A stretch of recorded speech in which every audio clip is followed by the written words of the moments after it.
Good evening, everyone. I have the joy and privilege of putting on a different hat tonight and acting in the role of David Dimbleby. He couldn't be with us tonight. Very warm welcome. My name's Paul Laffey, and for the day job, I lead the local YMCA. But I'm very involved in various aspects of community life and believe passionately in local democracy. So it's a privilege to chair this meeting. I'm going to introduce the candidates. You've got Matthew Ellis, a Conservative member who's been doing the job for the last 3.5 years. You've got George Adamson from Labour. You've got Paul Woodhead. And I've got to say, Paul's surname is incorrectly spelt, and that is because my volunteer today was just taking the name from the local press. And unfortunately, as I explained to Paul earlier, they spelt it wrong as well. So sincere apologies. It's Paul Woodhead from the Green Party and Harold Gregory from UKIP. Welcome to you all, and a warm welcome to our audience here. So, we will have the opportunity, we're going to begin by asking the candidates to introduce themselves, tell us a little bit about themselves, why they wish to take on this very important job. They'll have 2 minutes each to do that. So over to George. Do tell us in 2 minutes a little bit about yourself and why you're running for this office. Right, thank you very much. I'm George Adamson, the Labour's candidate for PCC. I was a serving police officer for 17 years, working in the Black Country. I retired in 2009. In 2010, I was elected to Cannock Chase Council, became leader in 2011. I've been leader of the council ever since. In that time, we've obviously run a multi-million-pound budget. We've, despite cuts to revenue from government grants, managed to not cut any services at all. We spend money we save on frontline services, having cut our back office costs completely. I applied to a Labour's candidate for Police and Crime Commissioner because I'm concerned at the direction the Staffordshire Police is taking, and I desperately want to keep policing local, and I think it's moving away from there. If elected, I'll stand up for you and for Staffordshire Police. I'll oppose further cuts to police budget. I want to bring more bobbies into the front line and prioritise neighbourhood policing, putting victims first. We've had huge cuts since 2010 in the number of police officers throughout the country, and here in Staffordshire we've had a 22% cut. We've got approximately 1,700 officers in the whole of Staffordshire and Stoke now. Police morale's at an all-time low, and our shifts are turning up as single figures. You get 8, 9, 10 officers turning up per shift. It's just not enough. And you may have seen a report recently about the levels of stress amongst the police service. It's going up and up and up, and huge record numbers of police officers are going off with stress. A lot of that's laid to the fact that there's so few of them around now. In my view, policing has to be local to be successful. Police need to be part of the community, not centralised into 2 hubs in Lichfield and Hanley.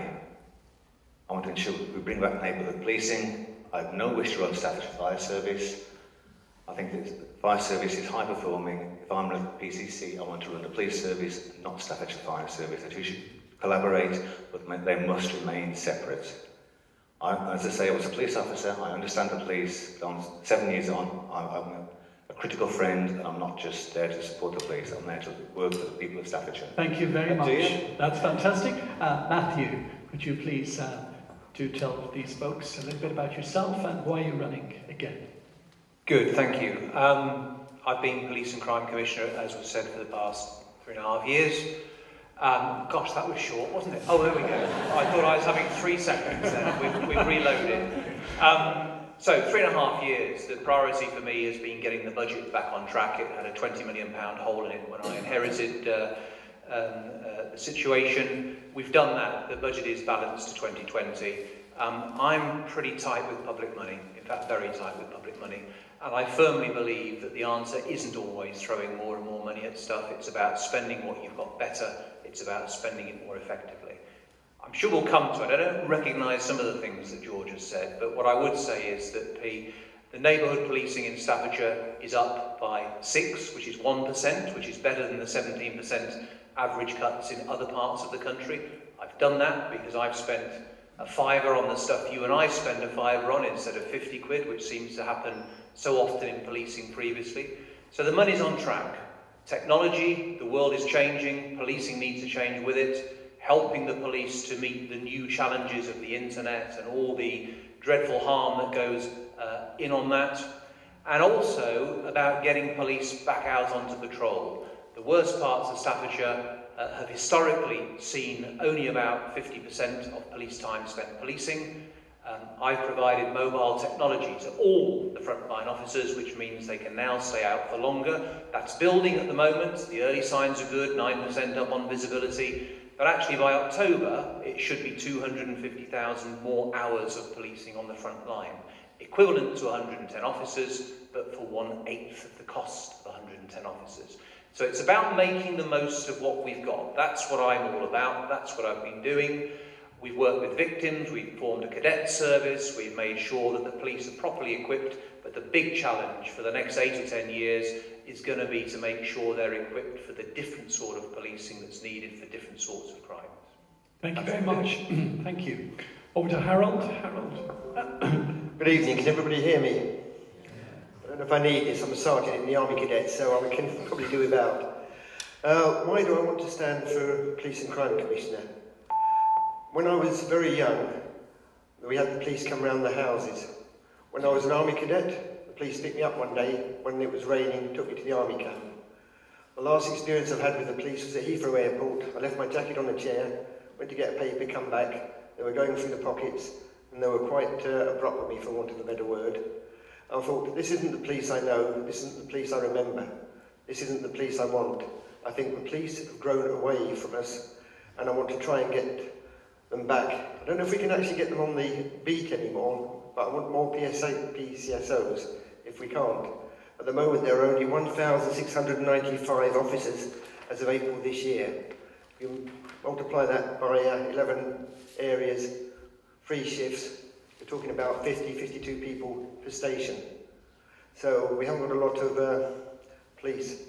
One thing I'd like to do, if we can't get them out there, get other people out, or target the schools when their fate's there. The fire service do it, see if we can get police out on every school, get them to know they're their friends, bring them back into policing so the kids see them. I have no experience with the police, unfortunately, but I have 20 years in the Army. I've done 13 years in the TA up at Cobridge and Stoke, and I've been an Army Cadet instructor for the last 5 years. So I know what the kids are going through. We've got a totally different generation now. I think it's either playing the computer all day or having a lot of problems at home, because I've seen some real horror stories in the Army Cadets. So I would like the police to go out there and engage more with the public. That's going to be one of my main priorities. Thank you for your time. Thank you very much. 18 seconds early. Well done. Just while the clock's winding down, I should have said that there's a 5th candidate standing in Staffordshire, Natalie Devani. She's an independent candidate, and I spoke to her on the phone today. She has sent her apologies. She's not attending any Hustings event, and she's gone public with that today on Stoke City Radio. So that's just for your information. Okay, over to Paul. Do tell us, Paul, why you would like to do this job and introduce yourself to us. Thank you. Yes, Paul Woodhead, not Woodhouse. If there's anybody from the Burton Mail wants to put something in there as an erratum, then I'd appreciate that. Why do I want to get involved? To me, the job is very simple. There's 3 aspects to it. You have a vision about what policing is, you hold the professionals to account, and you make sure the money's spent properly. It's the same as governance around schools and the same as governance around health, both of which I'm heavily involved in. I'm a national leader of governance, and I teach governance through the Leadership Academy at Edge Hill University. So principally, that's what it's about for me. So if we are trying to put a vision together what policing should be, it should be what the community wants it to be. Not what I want it to be and what the people I know want it to be. It's about getting much more involved with the community to build that plan. So I want to create a community-built plan. We then have a very professional, very proficient police service that we hold the professionals to account to deliver the job that they've trained their lives to do. So we hold them to account. And then it's making sure the money is spent appropriately and that we get the most we can for what the money that's available. It's also then about fighting for the police service and the community, because they want to deliver this excellent service. And we want to make sure that they've got somebody fighting for them and bridging that gap into the community. I think it's also then about looking at the priorities that we spend the time on. So if we've got to deal with things that are happening now, but we also need to spend an equal, if not more amount of time on ensuring prevention and intervention so that we don't create crime in the first place. Allow the people coming through with their life choices, different choices that they can take away from a life of crime. And I think that's really, to me, about how you build a community build plan. And that's a lot of time and energy spent to get to there, but that's where we need to be and why I'm involved. Thank you very much. Okay, so we're going to have our first question after those introductions, and that's going to come from Tom Foster. Thank you, Tom. Very good evening to you one and all.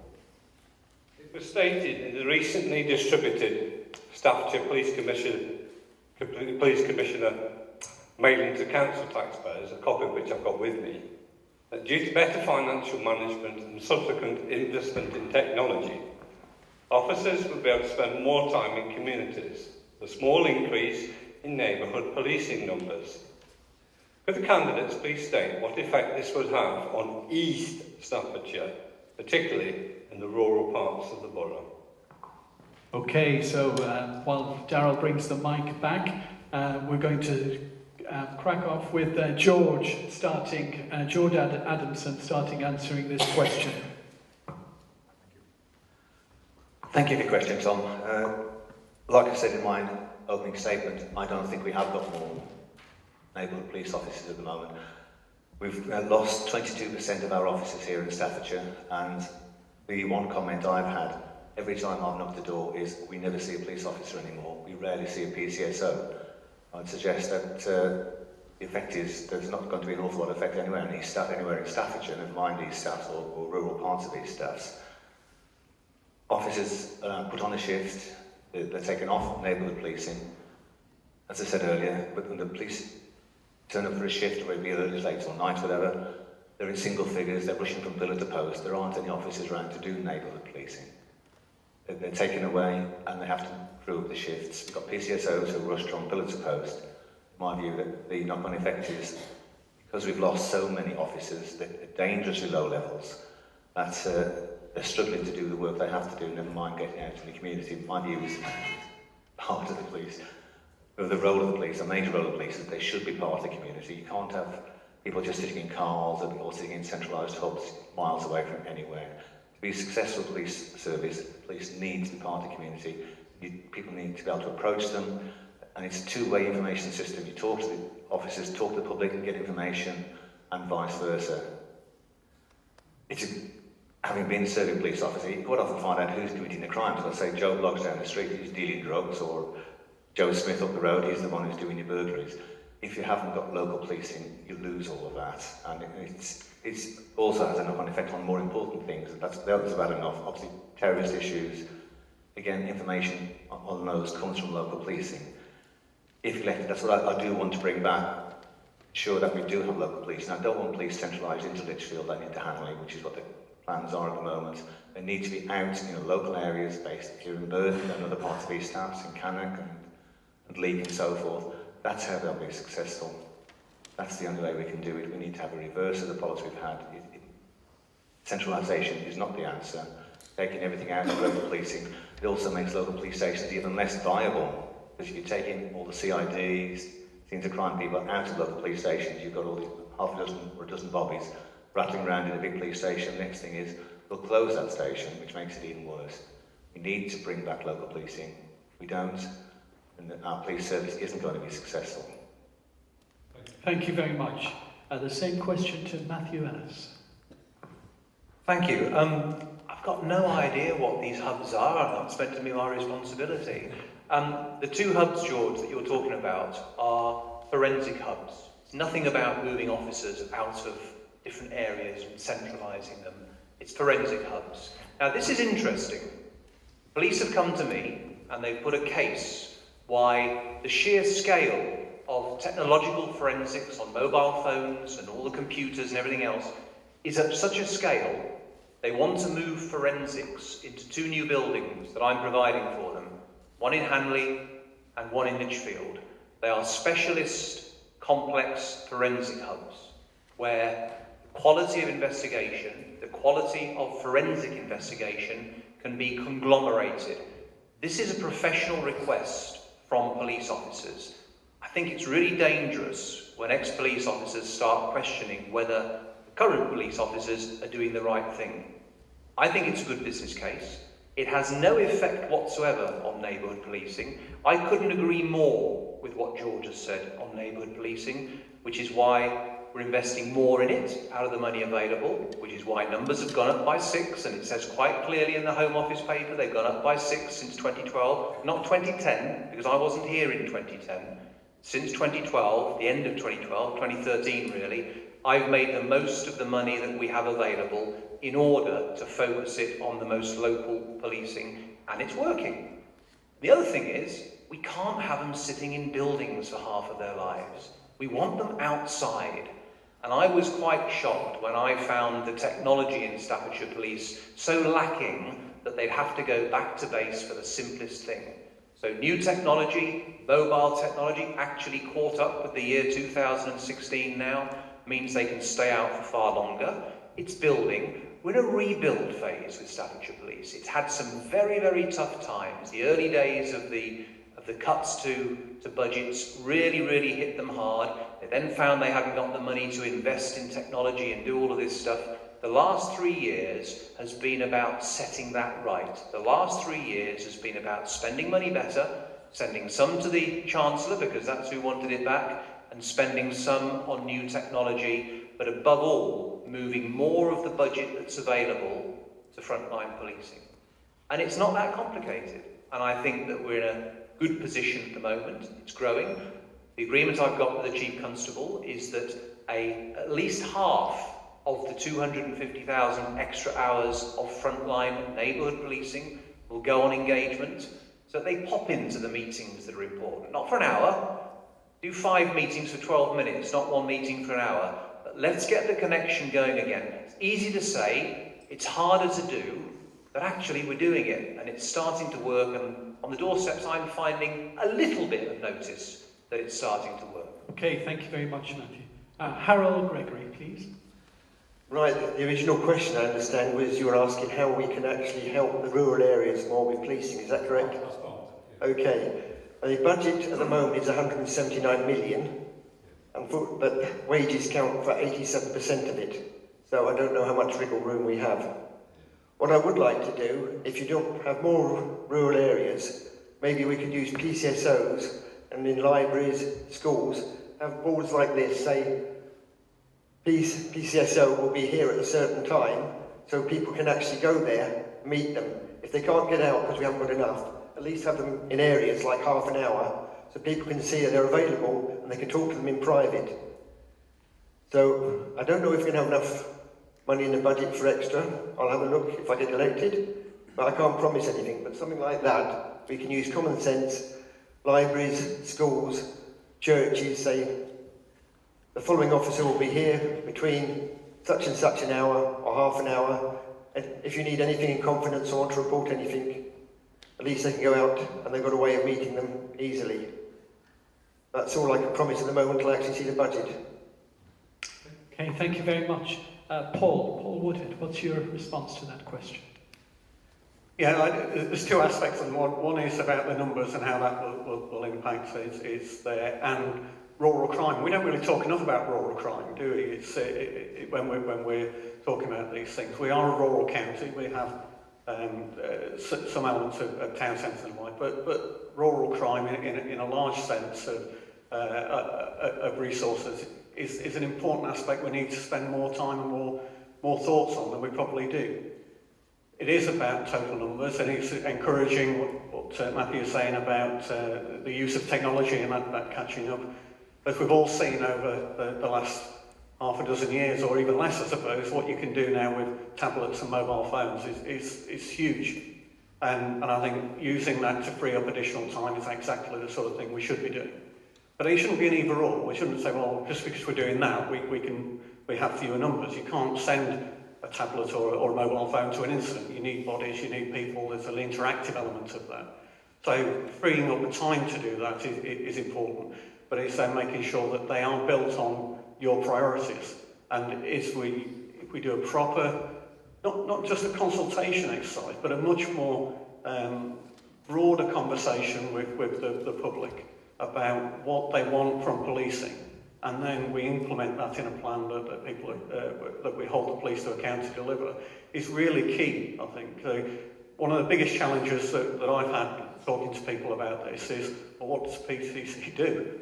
And 3.5 years into a new role, admittedly it's a new role, and maybe it's never an enviable thing to do. I mean, taking on professional duties where there hasn't been a job description before you take it on, it is very difficult to do. But it's still a challenge 3.5 years in that a number of people that I speak to are saying, what's the role and what does it do?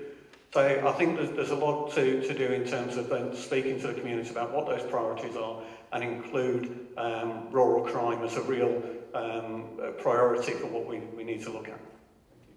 Thank you very much. We're moving on to our second question, and that's from Mrs. Jill Lanham. Right, as a result of public service funding cuts, I'm very concerned that more police time is going to get taken up with protecting vulnerable people, such as the homeless and those with mental health issues. Can you tell me how you're going to go about ensuring that this will not happen? So there are public service cuts. I think Jill's referring there to things like supporting people, lost 14.5 million through county council cuts, and just over 6 million with the youth service has been taken away. And the worry is that this will impact upon the police. So, an answer to that question, Matthew Ellis. Matthew, could you start us off, please? I can. I think the public services need to join up better. I think they need to have common goals. We need to start making sure they're working in tandem rather than working in their own little silos. Over the last 2 years, particularly since the budget has improved significantly, I've been funding, incentivising different services to work in different ways towards those common goals. So I've funded big councils, the small councils, I've set up the Commissioner's People Power Fund to try and stimulate this different way of working. I think you're absolutely right, it does have an impact. I brought space back last year to try and, through those difficult summer months, to try and engage with young people, and we talked about engagement just. Big difference between the one from goodness knows how many years ago and the one that I brought back was it was meant to be a first point of engagement, that then the public agencies can stay involved with particularly young people who have got some challenges and young people who are most likely to be the most difficult to engage with and difficult to keep on the straight and narrow. So I think this is really about the plan that Paul talks about, and a very big part of the plan I set out 3 years ago was seeing the money that is spent by the public sector as the public's money and not individual organisations' money. I've had criticism because I've funded the NHS on mental health services. It's resulted in an 81% reduction on the number of people who are ending up in cells and haven't committed a crime just because they have a mental illness. And any police officers around will know that it's not quite there yet, but the fact there are mental health professionals on shift, control room, funded out of my budgets previously, although 1st of April NHS have put their hands up and said, you know, what you've done really works, and it's helping us as well because it's earlier intervention. So they've actually now taken on the funding for that. But it proves that even in the most complex of things, if you start thinking in a different way, I'm sorry, I don't accept the answer is just throwing money at everything.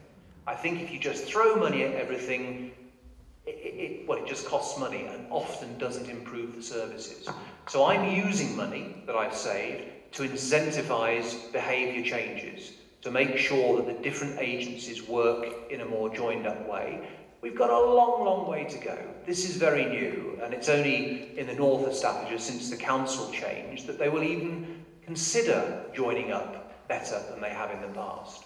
So I think that it's about making sure that common goals, not being precious about money. If I've got money that will contribute to an overall outcome, that's what I've been using it for. And it's about incentivising behavioural change in organisations to make sure they're all aiming in the right direction and actually trying to achieve the same thing rather than chief execs being so concerned about their paycheck at the end of the month. All they can see are the objectives of the single organisation, and bringing them together in the way we have has made a difference. Thank you very much.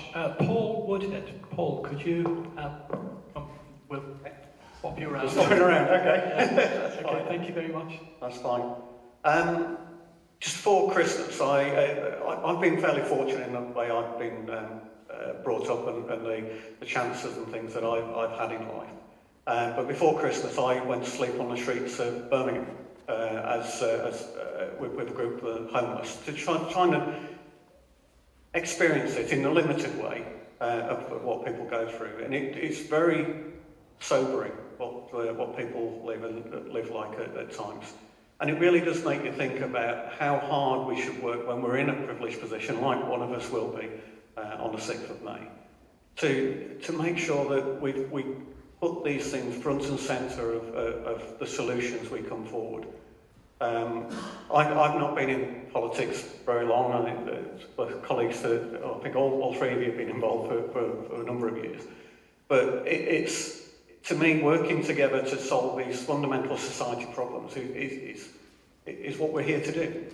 And putting that in as early interventions, working with people to allow them to take different life choices so they don't end up as homeless. Because generally there's a story, there's an unresolved issue that takes it.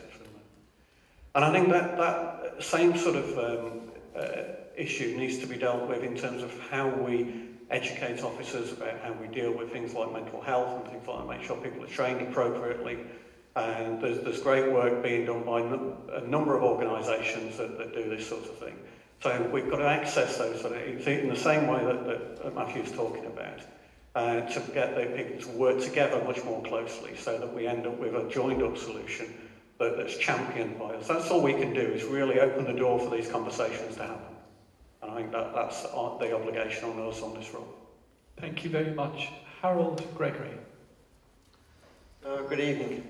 I've actually worked in a home for learning disabilities when I left the army for a while, so I know how they actually react, some of these people.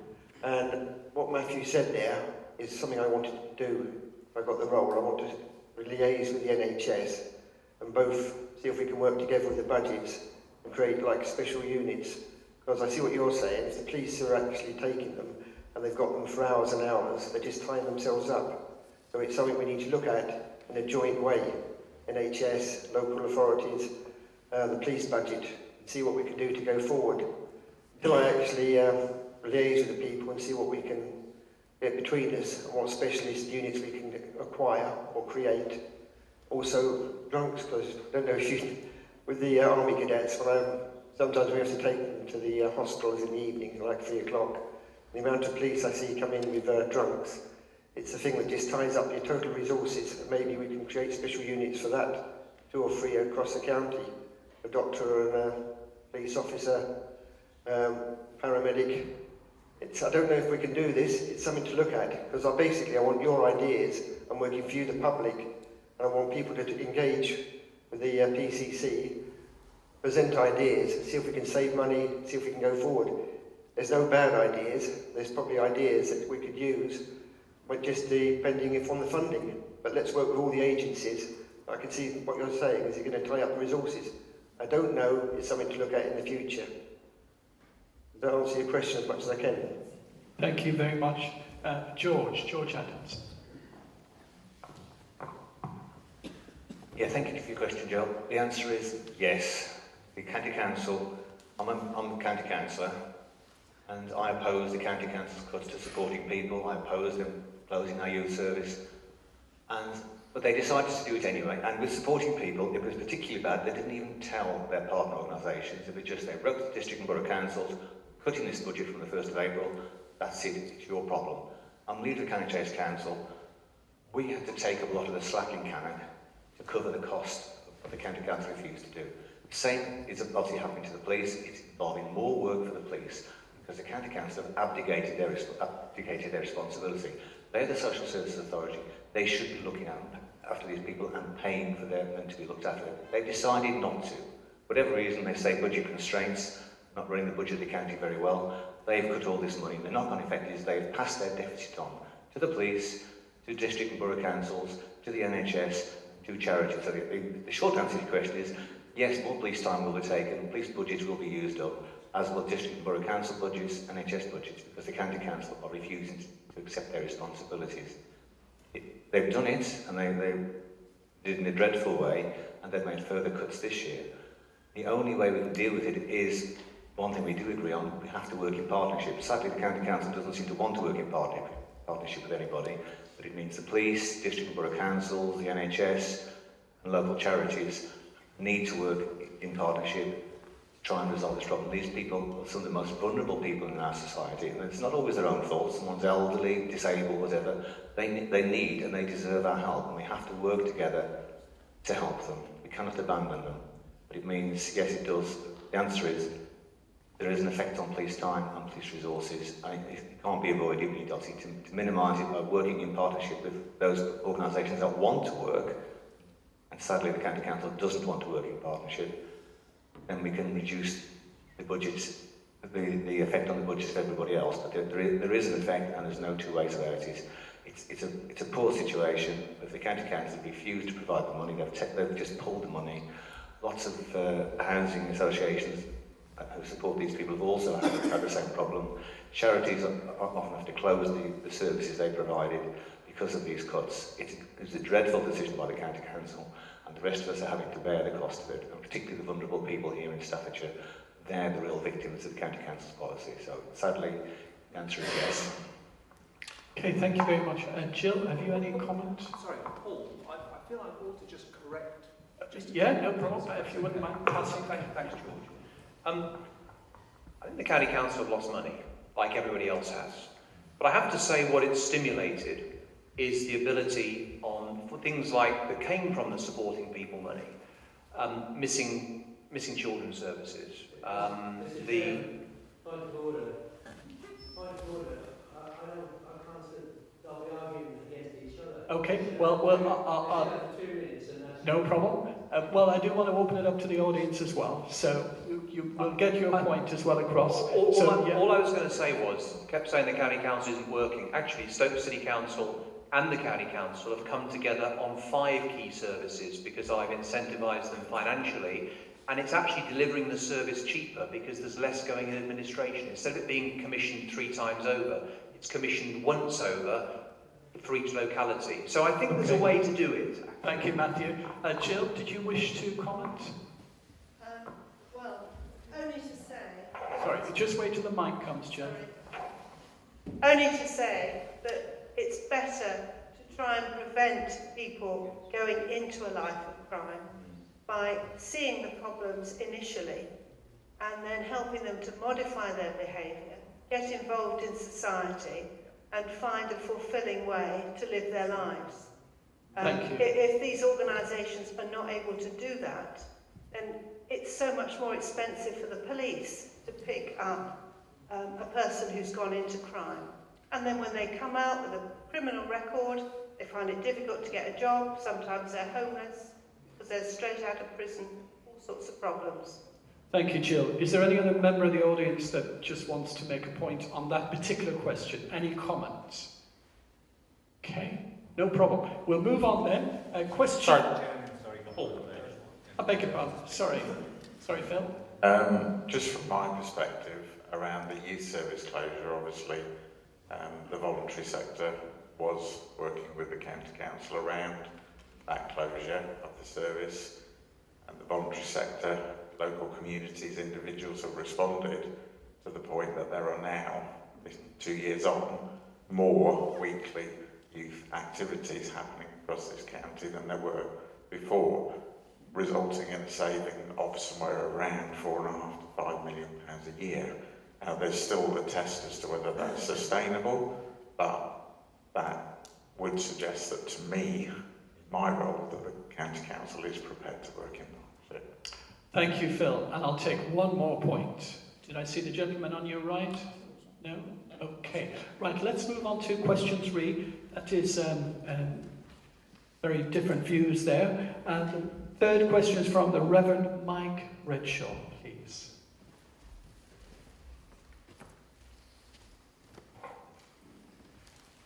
You'll appreciate, given the nature of my employment, the purpose of the question that I'm about to ask.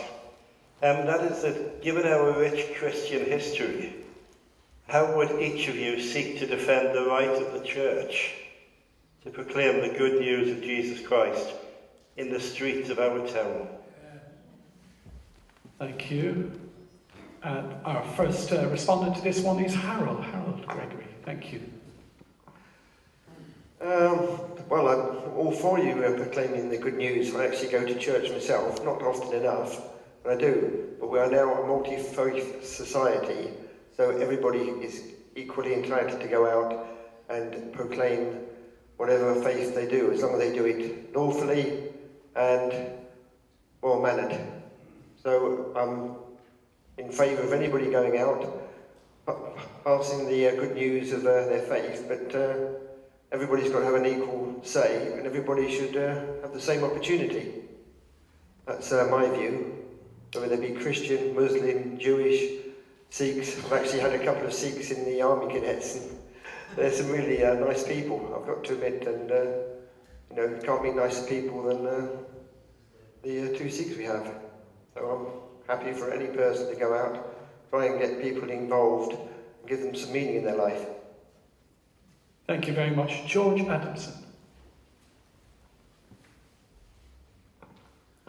Thank you, Mike. I'm also a regular churchgoer, so we've got something else in common, Harold. I also go a bit more often than you guys. I go every week. And yes, this is a free and democratic society.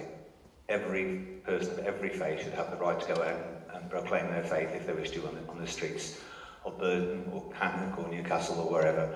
And it's the role of the police to ensure that they do have that right. If someone tries to stop them doing it, and they're doing it lawfully and legally and sensibly, then the police will obviously step in to ensure they can do that.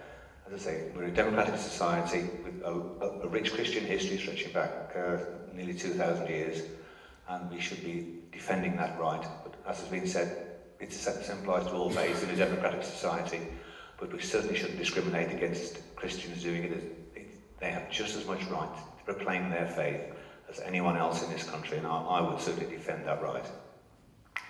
Thank you very much, George. Matthew Ennis, what's your view on this one? Well, I just think live and let live. If people want to go and actually talk about their faith on the streets, that's fine. So I've got nothing to add to what has been said already. What I would say is that I think we've had a problem in the past as far as public service is concerned in engaging with faith-based organisations. I think there's been a worry about doing that. I hope over the last 3 years that worry has gone. And in fact, some of the best work that is happening, that I'm commissioning on behalf of the people in Staffordshire, is being delivered by faith-based organisations, and many different faiths as well. And I think they have a unique connection with the communities that they are connected to, and I don't think we should be afraid. There are some limits, there are some requirements when it can't be based around furthering the cause of that particular faith. But I think it's a unique opportunity to work more with faith-based groups, not less in the future. That's what I've done this last 3 years, and that's what I want to do in the future. Thank you, Matthew. Paul Woodhead. I don't think you're going to get much disagreement between all of us. The ability and the right to express your views on the street is absolutely fundamental to the freedoms that we hold dear, really. I'm not a churchgoer. I was a person of faith, but I lost my faith a number of years ago. But I think a bit more broadly than that, in terms of people expressing their views across a whole range of topics. I get involved with campaigning and attending demonstrations and the like. And certainly what I've seen, talking to people that have been doing that a lot longer than I have, a real change in the attitude of police in how they liaise with that and how they work with you to do that. So there was a demonstration against fracking in Stoke City a few weeks ago, and they assigned a police liaison to work with us to make sure that we could go about our freedom of demonstration and rightful protest and the like. So I think it's something that police have learned in their professional duties to allow to do that, and I've certainly seen the benefits of that when I've been out and about myself. Thank you, Paul. Have you any comment to make, Mike? Thank you. Mike's coming back to you, Mike. Thank you very much for all of you. The answers were larger than I expected. And I would agree with you about the need for each faith to be allowed fair representation. I work with the local Muslim community, and I want to support what they're doing as well. However, occasionally in the press, we do hear horror stories of Christian preachers in various parts of the country being taken off the street under the banner of being arrested, maybe being held for several hours and then being released without charge. And it almost feels sometimes as though the Christian voice is being removed from the street. And it doesn't always feel like a fair, level playing field. Thank you. Okay, we'll move on to the fourth question, and this is from Pastor Rob's. Oh, sorry. Yeah, well, very quick point. Thank you. And it's related to that last question, I take it. With regard to sharing faiths for communities, that's fine. But do you find any conflict with Muslims trying to set up a different legal system, the Sharia law codes? Is that acceptable to you? Well, that's an additional question, Ian, so I'm sorry, I'm not going to allow it, because if we've got time at the end, I will, because there's a number of questions coming in. So I'm going to go to Pastor Rob Stiles with the next question. Daryl's on his feet running. Thank you, Rob. Thank you. Would you consider Staffordshire Police Force amalgamating in any way with Staffordshire Fire Service? And if so, what impact would this have on jobs and budgets and indeed services? Thank you. Big question there. Could we first go to George Adamson with this one? Thank you. It's a good question. We had this one last night as well in Cannock, and my answer was quite unequivocal. No, I don't want Staffordshire Police to amalgamate with Staffordshire Fire Service. Staffordshire Fire Service is a very successful organisation. In the last few years, it's reduced the number of people who died as a result of fire in the hundreds to single figures. It's an excellent organisation. It's efficient. It is reorganising itself. It has its problems, as does every public sector organisation, including Staffordshire Police. There is a proposal that the PCC could take over the running of Staffordshire Fire Service. If I'm elected PCC, I have no intention of taking over the running of Staffordshire Fire Service. I'm happy to work with, make sure the police service works closely with the fire service, as indeed they should. As you'd expect all public sector organisations to work closely together and cooperate for the benefit of our communities. And that is sensible. We already share things like the transport hub and occupational health. We can extend sharing of some services, backroom services, and that's not a problem. That saves money. In Cannock, we share with Stafford Borough Council backroom services such as finance, benefits and personnel and so forth. It works extremely well for both organisations, but I'm leader of Cannock Chase Council. I have no say what goes on in Stafford. The leader of Stafford has no say what goes on in Cannock. We completely maintain our independence, but we share the savings between us. Certainly in Cannock, we reinvest those savings, maintaining frontline services. Over that period, we didn't have very many redundancies, 1 or 2 redundancies, not many. Most people who went voluntarily on retirement and so forth. The services work extremely well. That sort of thing can obviously work with Staffordshire Police and the Fire Service, or indeed the County Council or part of the NHS. You can share services with lots of organisations.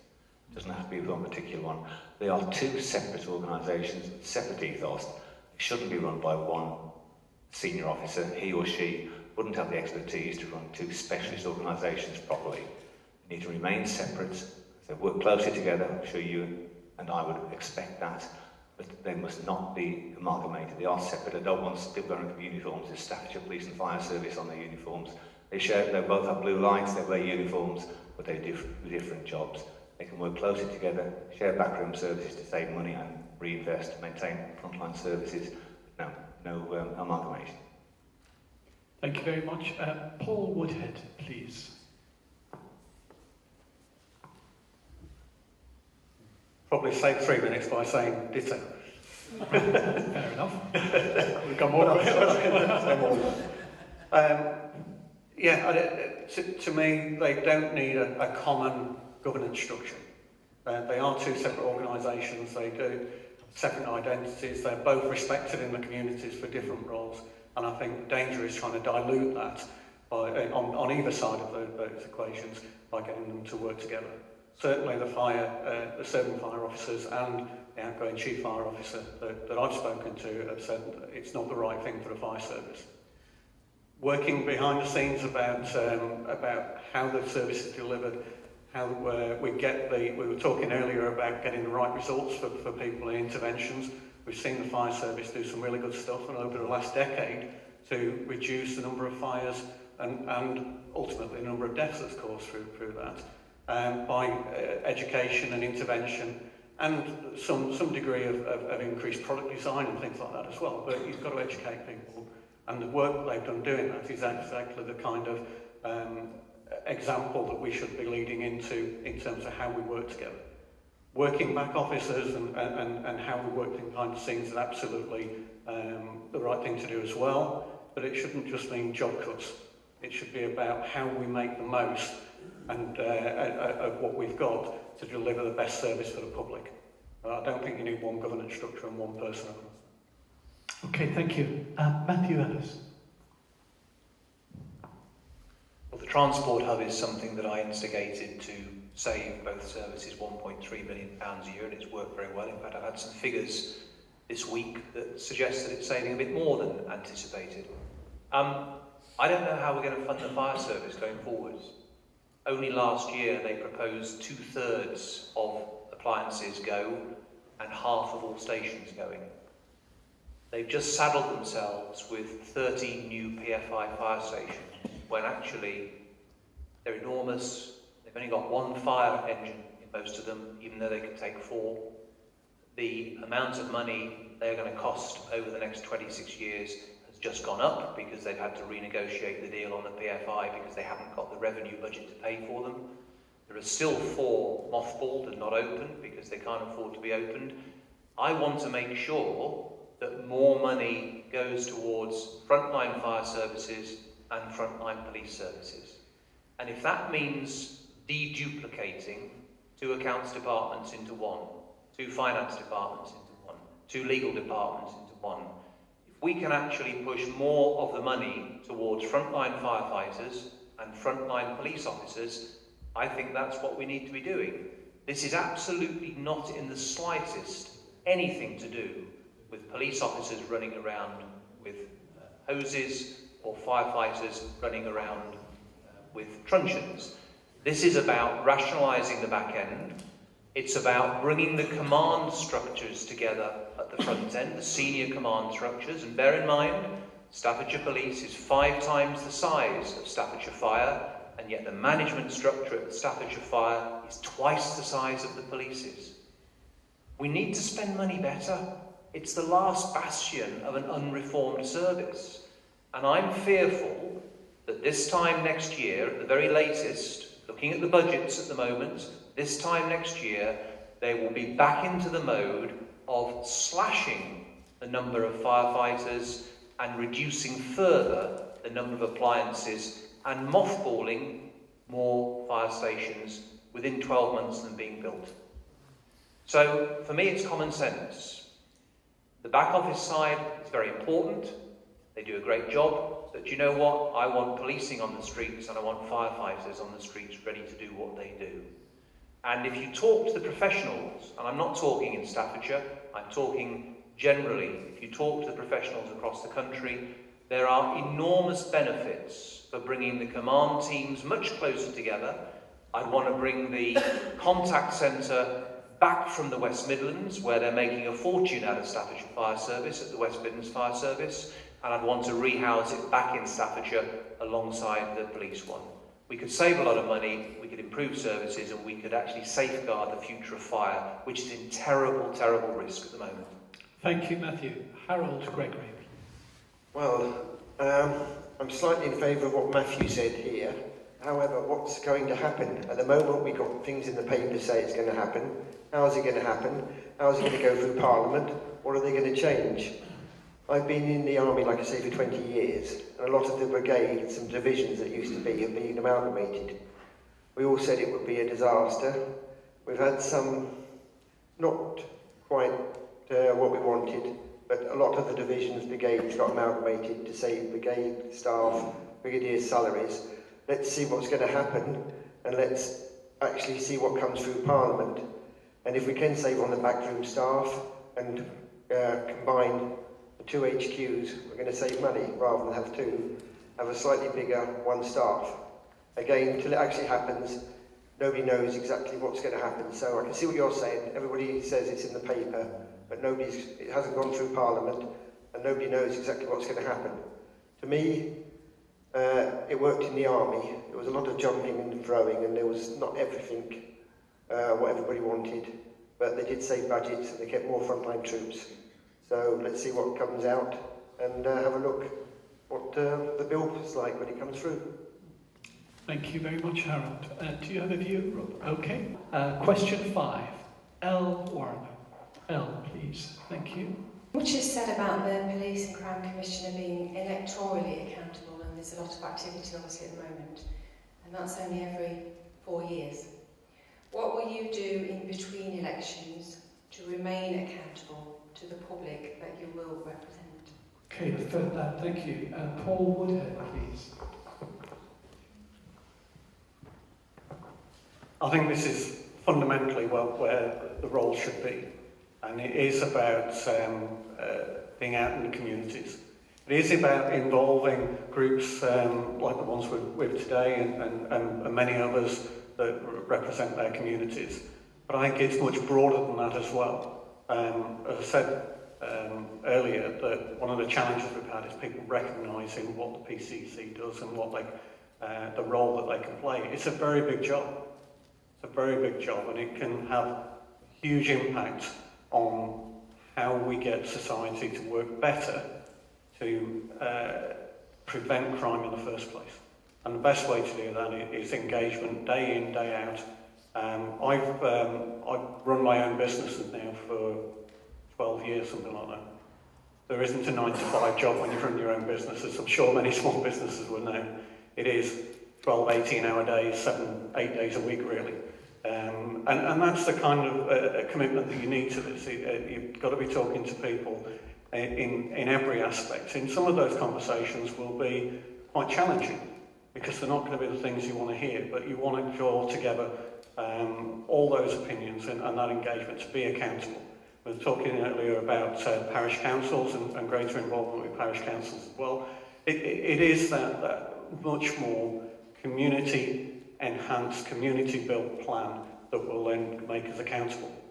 So ultimately, we're public servants, and to do that, and it isn't a matter of coming around every 4 years and saying, look what I've done. It is about having those conversations week in, week out to make that real difference. And that's my commitment to doing this, is that we get out there and make ourselves visible. Thank you very much. Matthew Ellis, please. Couldn't agree more, and that's what I think I've done the last 3 years, worn myself into the ground, certainly put 50,000 miles on the car. I've just passed the 25,000 people talked to face-to-face. It was just before Christmas that number was surpassed. 49 WIs, 46 Rotary clubs, 227 community groups in the time I've been in office, and lots of other things like friendship clubs and neighbour clubs, etc., etc. It's fascinating, and it's a privilege to talk to so many people. And the vast majority of the time I get a very warm welcome.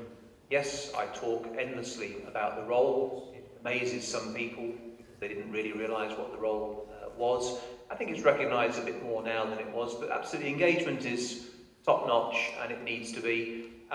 It's hard work. It really is hard work, particularly with a county the size of Staffordshire and Stoke-on-Trent. I know every ounce, every inch of Staffordshire and Stoke-on-Trent now, and I didn't before. Yeah, I would keep doing what I am doing. I'm apparently the pin-up boy for the WI. I'm not sure that's I don't know what to think of that, but what an amazing group of ladies they are. Very challenging, but my goodness me, you can have some good debates with them.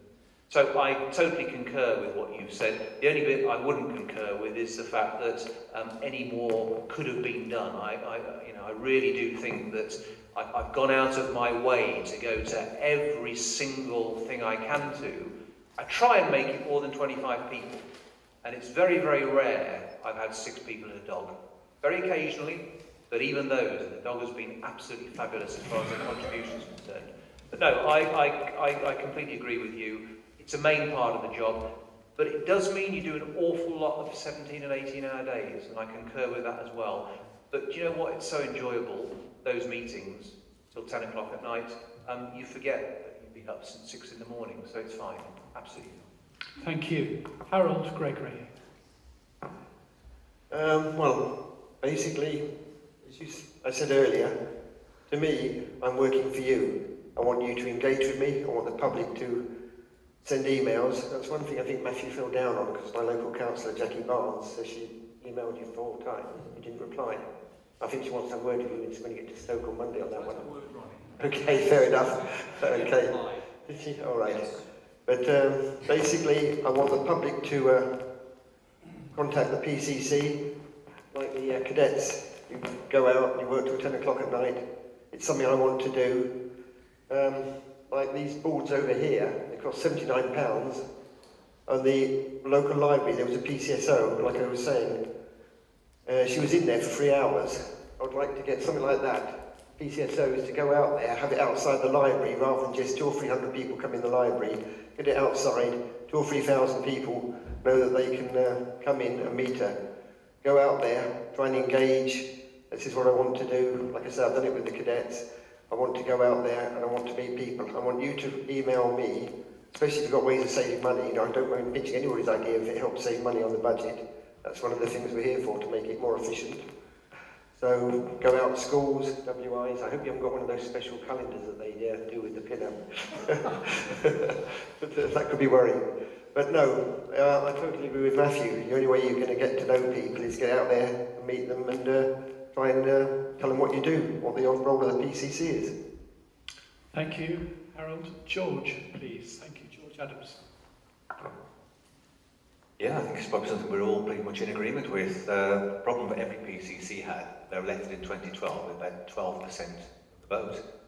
National, not just in Staffordshire. Staffordshire probably, I think, was the lowest in the country, but it was abysmal everywhere. And so any democratic accountability PCC's had has always been in question. It does need a lot of work to make the role accountable. It is ongoing, 52 weeks a year. It's not just, as you say, April every 4 years, you get a few leaflets through your door. There's a lot more to it than that. It's working with partners as well, as I said, town and parish councils, district and borough councils, county councils, faith and community groups, going out to community organisations, whether it be the WI or anybody else, then you're getting to know people and actually listening to what they say. Quite often what they say isn't what you can do, or necessarily what you want to hear, but if you're going to go out and consult people, you've actually got to do it properly. It's no good having a consultation exercise, for example, when you've already made your mind up what you're going to do, because that's just a sham consultation. You need to get people on board and listen to what they say. The community knows what's best for the community. You can't always do what they want. As we mentioned last night, a lot of people would like a bobby on every street in Staffordshire. We know that's not going to happen. We can do our best to meet the needs that people want, but the only way you can do that is to go out and listen properly to what they're saying. Matthew has a large PR department, one of the largest, about 4 PR staff. It's often not particularly effective because most people don't know what the PCC does. They don't. You can talk to people in Staffordshire. They don't know what the PCC does, and I'm sure it's a similar problem throughout the country. But we need to engage. If you're going to do it, engage properly. Listen and be prepared to act on what people tell you. If you can possibly do what they want you to do it. But don't go with a closed mind. We need to go out and listen, talk to people and get the views of local communities. They know what their needs are. I don't know what the needs of every town or village in Staffordshire is. I'm happy to go out and listen to them so people can tell me what they want, what they can do, and if I can meet their needs, and that's what I want to do. But it is, as we'd all agree, you go out on a regular basis, talk to people and listen to what they say. Thank you, George. Elle, did you wish to make any comment? Thank you. Well, well, just to add, I mean, I did agree with that. It would be also good to talk about accountability, to know how the money is, not saying this hasn't happened, but how the money is spent during that period of time. Are people on par with the targets? And to know where that money is, and is this role really value for money? Are we getting our money's worth? Thank you. Now, the last question from Phil. I'm afraid you've only got 2 minutes literally each, and I'm going to keep you to time because I want to give you an opportunity to round up at the end. So, Phil, thank you. Okay. We're told that preventative work, early intervention and working with organisations is key to reducing crime and to crime prevention. How will you do this practically with the voluntary and community sector? Thank you. First, George, please. George Adamson. Yeah, thank you. That's a good question. The voluntary sector, as we've said earlier, is under pressure at the moment. They've had funding cuts as well. They struggle. Crime prevention is the key. We need to stop people being victims of crime, teach them how to make their homes and their factories and shops safer. That's part of it. We also need to try and prevent people getting into crime in the first place. As was mentioned earlier, people get into drug or alcohol abuse, then it's one of those vicious circles, and they go round and round, end up in crime. And we have families in Staffordshire that cost public sector a huge amount of money. Some of them hundreds of thousands of pounds. We need to get into those families and get them back on the straight and narrow, basically get the parents into work, the kids into school, or training schemes, whatever, to get them going. And we need the help of the voluntary sector for that. It is a difficult job for the voluntary sector, I've heard said, because you are struggling because of funding cuts from wherever. Thank you. It is a fact. We need to work together in cooperation, whether it's the voluntary sector, the public sector, and indeed any private organisation we can get in there. It's the only way to work together. It's no good the police or the NHS or social services working in silos anymore. The only way to do it is working in the round, including everybody who's involved, and that's the only way we're going to do it, particularly at times of public sector funding cuts. We all want to do it. Prevention is better than cure, as I say. If we can design crime out of houses and cars, those are new ones, give people crime prevention advice, and rather than wait till they're burgled and then come in and say, oh, well, you should have done this and you should have done that. Get in there first, reach out to people, show them what to do, and the voluntary sector has a big part in doing that as well, and supporting those people who are getting involved in drug and alcohol abuse to get them off that and prevent them getting any further in. Thank you very much, George. Harold Gregory. Yes, I'm greatly in favour of the public sector. What we need to do is have meetings to start with, but not endless meetings.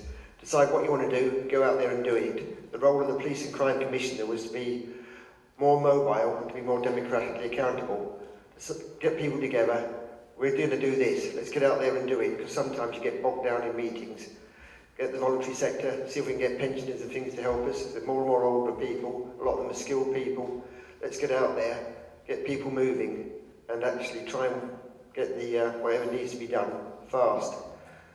Like I say, find out how many voluntary organisations we've got, what the fundings are, use the churches, the mosques, the temples, try and bring them in with us, because they've got quite a big following, and it's something we need to do on the multi-faith side, especially with the young people. Like in the Army Cadets, we don't seem to have any Muslims joining, and it's not part of their culture. You know, if they don't want to join, they don't want to join, but let's see if we can engage people and get to do something different.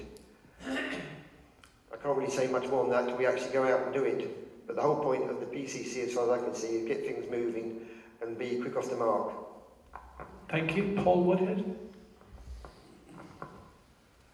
Yeah, I think there's two elements of this for me. Firstly is that voluntary sector is vital in terms of being mobilised by people that have got experience and expertise in particular areas, and how you engage with them in the right way and discover the right subjects is critical. And it is an ongoing dialogue. We've each spoken about engagement and having that time to understand, to put the right kind of solutions in place. My concern a little bit within this is that the voluntary sector is picking up a lot of slack for things that are being cut. And cuts have consequences at the end of the day. We can't just keep cutting services. Yes, we need to make sure what we spend is spent appropriately and we're getting the best value, and we need to think about things differently to do things. But you can't just keep cutting and not expect there to be consequences. I'm a school governor, as I said earlier. I get involved in lots of other things around the community. I'm sure everybody across the floor here does. But you see the same faces getting involved in a number of different things. There's only a certain pool of people that have the time and inclination to do these voluntary things. So whilst it's important we engage, whilst it's important that we use the correct expertise in the correct way, we've got to fight for making sure that public services aren't continually cut, and that the consequences of those are not then fall on the brunt of the voluntary sector, because we're the people that care to fill the void that's being then taken apart by an ideological agenda of austerity. So I think that very much we've got to fight for the services that we want, and then use the expertise to augment what we deliver through public services. Thank you, Paul. Matthew Ellis. I think we've been doing it. Trying to get the voluntary sector, the public sector to work more in tandem together. Funding all of those organisations better than ever before. Trying to do contracts that don't mean that when you win the contract you have to start an exit strategy straight away. I think we're doing it. I think we are joining the public sector up across Staffordshire, and we're using more and more voluntary sector services, funding them properly. And you know what? The cost of voluntary sector services, administration-wise, is so much less than the public sector. It's so easy to deal with them because there isn't the rigmarole and the bureaucracy. And that is why I'm putting more of the money that we've saved into voluntary sector services, whether it be reoffending, whether it be support for children who've been sexually exploited, whether it be victims. Citizen Advice Bureau are doing an amazing job with a huge contract for victim services. They had some help off my office to actually arrange things, but they're now flying. The service is better, it's cheaper, except we can do more, so I'm still spending the same, but we can do more services. I don't think this is rocket science. I think there are some things we need to use the public sector for. There are many more things we need to use the voluntary sector for, including the faith sector, because they can reach places where many others can't. So, if I get the chance, I'm not going to change anything. I'm going to use the savings we're making to invest in exactly the future. We absolutely, whether it be the police cadets, whether it be the reducing reoffending, let's actually get these things working together properly. They're now working together much better than they were. In fact, they weren't working together 3 years ago. They just simply weren't. They are now, and I would just keep doing more of the same that I've been doing. That's the end of the question. Our candidates can breathe a sigh of relief. You've just got now literally 2 minutes to round up and tell these wonderful people why they should vote for you on the 5th of May. So we're going to start with George, please. I would like people to vote for me on the 4th of May. My experience as a police officer and leader of Chest Council running multi-million-pound budgets makes me ideally suited to run PCC. I want to run an efficient police service here in Staffordshire, where morale isn't rock bottom the way it is at the moment, and where officers feel valued, not undervalued, as they do at the moment. I want to keep policing local, but local policing is disappearing from Staffordshire. But it is vital. Without it, it's not going to work. I don't want centralisation. I don't want amalgamation with the fire service. Closer working with other organisations.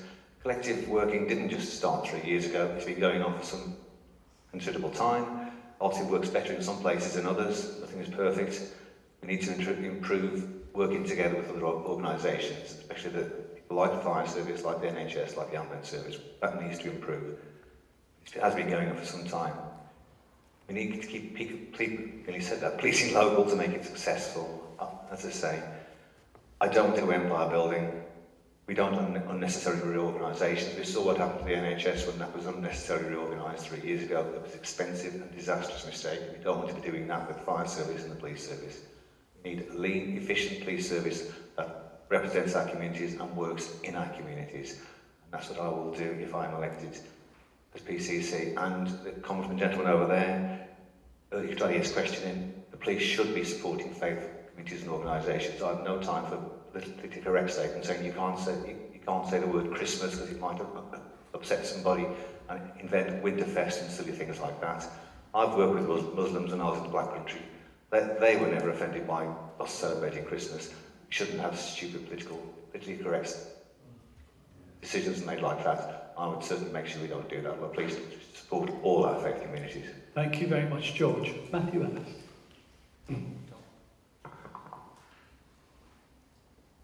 I'm going to sound like a broken record. I'm going to try and do more of the same. I inherited a budget in serious problems 3 years ago. It's now balanced to 2020. I agree totally with George on the local policing, which is why it is staying. In fact, it is higher than it was, and there'll be another slight tweak upwards because the budget that has just been finalised is even better than I thought it might be. I think the biggest success this last 3 years is around making a public sector that was very disjointed work together around community safety. And the other success, I think, is bringing policing a little bit closer to local people with safer neighbourhood panels, with opportunities for local people to play a direct part in holding their local police commanders to account. I think the technology improvements that I've made, and we're just at the start of, are really important. We need to get our police up to date, able to deal with online crime that happens the other side of the world, speaking in Staffordshire, not 5 miles apart anymore. I don't think there's anything that I would do particularly different. I might learn a bit faster second time round, but I think that where we are at the moment, 3 years in, is in a good place. It's building, the force is more stable, morale is mixed. Policing generally across the country, morale is mixed, and you get very, very, very cheerful officers and you get some miserable tykes. It's as simple as that, right across the board. Every time you say morale is at a rock bottom, it really offends the Chief Constable. But I think that we're in a good place. I would like to continue the job that I've started. I think we're heading in the right direction. And I would just simply ask for some support to be able to do that on May the 5th. Thank you, Matthew. Harold Gregory. Well, as you know earlier, what I said about my last experience with policing, it's something I want to bring forward. If you have any problems with the police, let me know. What I'd like to do is have the police engage more with the schools, because at the moment they're going around having bad experiences. They're not getting any pleasant parts of the job like they used to do. Go out there, get the kids engaged, get them to enjoy part of the role, rather than just have domestic violence. Last year there were 22,000 cases of domestic violence in Staffordshire. That's going to be pretty much a full-time role. Let them get out there, meet the public again, get engaged, and get some pleasant parts of the job back to them. Again, I want you to engage with me. Any problems, or if you know of anybody, let me know if I get the job on May the 5th. And I want to bring community policing back, and I want you, the public, to help me do it. That's about all I can do at the moment, and I want to try and bring some common sense into the role. Thank you very much. Thank you, Paul. I'll use your spare minute. For me, as I said right at the beginning, it's about building a community-built plan that really engages all the way across our society about what our priorities are. There's so much that we haven't talked about tonight, I think, as to what are the disadvantages of these things. So there's 101 other questions I'm sure people would like to do. And there's a lot of agreements across the panel, which then makes it difficult in some respects for floating voters to decide where to place their vote. So in the minute or so that I've got left is just to pick up on a couple of other things that I've not had a chance to talk about in terms of strategic things. We talked about, you mentioned briefly about online crime. The nature of crime's changed significantly, and we have to approach that in the same way as dealing with visibility of police officers on our streets. We need to look at causes of crime. We were talking about homelessness and the like earlier, but also things like drug addiction. People don't intend to end up where they do with that, so we need to treat it more as a health issue. so we can help people make different choices. Use restorative justice, allow access for victims to restorative justice, so that they can, the perpetrators of crime have to face the consequences of what they do. While they owe society a debt, they owe a greater debt to the victims. So I think we need to do more to promote that. And so over the last year or so, I've been active in fighting the agenda of austerity, attending marches and things like that. I think having somebody who's going to fight for every penny that we want is really key to this role. There is only a certain amount of money going around, and we've really got to make the most of it, but we've also can't accept that's the end of the game. We really need to fight for some more. Thank you very much, Paul Woodhead. Ladies and gentlemen, that concludes our question and answer session at this election forum.